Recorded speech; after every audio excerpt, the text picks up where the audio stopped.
Good morning, management friends. It is Monday morning, the 13th of July. I hope you had a wonderful weekend. Lori and I did. I went for a long drive with her on Sunday afternoon. It was just great. We saw another bear.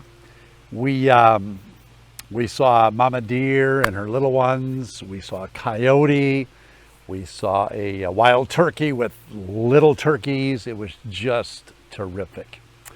So what are we going to talk about today? Well, I want to give you a phrase that we're hearing a lot around America right now. And the phrase is, "You're not hearing me." Who's saying that? Sometimes it's reluctant customers.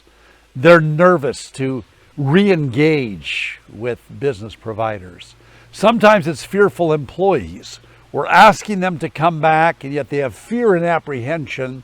And so sometimes they're the ones saying, "You're not hearing me."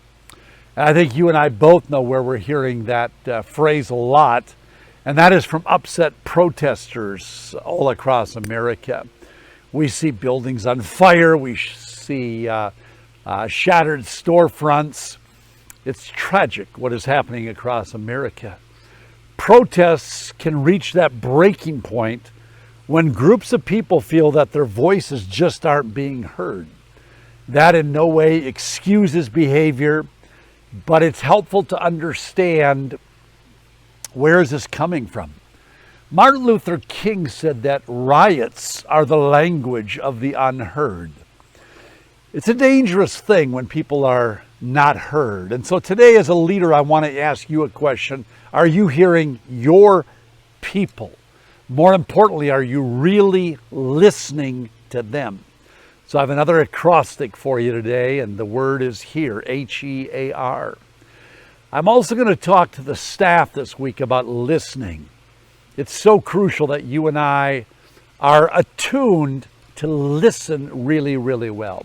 So let's get going with an acrostic on HEAR. The H stands for have the conversation. When the authors wrote the book Crucial Conversation, they said their greatest fear is not that you have a conversation that goes horribly wrong. Their greatest conversation is actually that you don't have the conversation at all.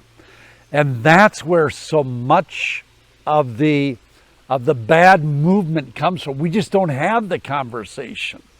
We put it off, we shy away, we're afraid to, we don't want conflict, and we don't have the conversation, and things spiral out of control. So number one, have the conversation, don't put it off.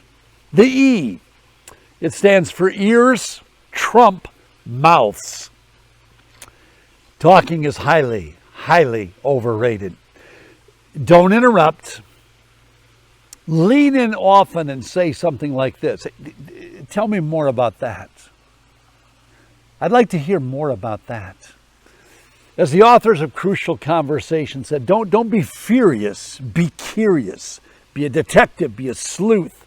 Ask questions, lean in. Do not interrupt.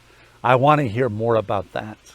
The A stands for ask great questions. All leaders, they have that in common. That's a trademark. It's a hallmark of all great leaders. They ask great questions. They're not always great advice givers. They're always great question askers. So ask your people great questions. If you're having trouble coming up with great questions, simply Google coaching questions. Those two words, you'll get 15 pages of fabulous questions to ask your people. The R stands for restate. In other words, clarify. You need to be conveying this thought. Let me make sure that I heard you correctly. When you do that, you will get accurate information. You'll give them great confidence that they were really heard. So, strike up lots of conversations. Really hear them. Move into action. If you don't ask, if you don't question, if you don't listen, you're just guessing. That can be very dangerous. Have a great listening, hearing week.